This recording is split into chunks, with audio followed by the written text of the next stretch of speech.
isang source of income lang. No? Kaya marami sa atin ang naghahanap ng extra na pagkakakitaan. Tama po ba? Pa-online business o maliit na negosyo, syempre, igagrab natin yan. At ganoon naman po talaga ang mindset ng isang negosyante.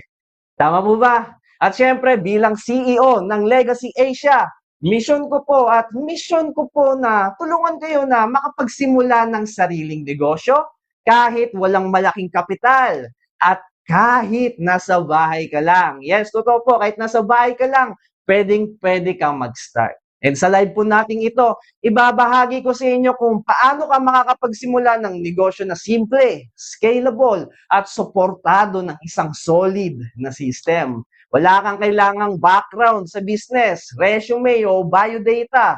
Ang kailangan mo lang is willingness, no? Willing na matuto at baguhin ang ating mindset. Okay po?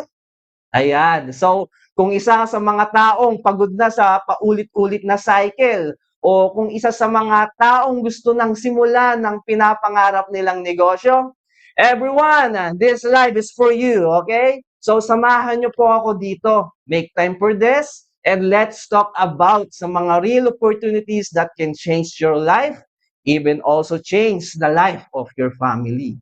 Ayan. Because here in Legacy Asia, we don't just building businesses.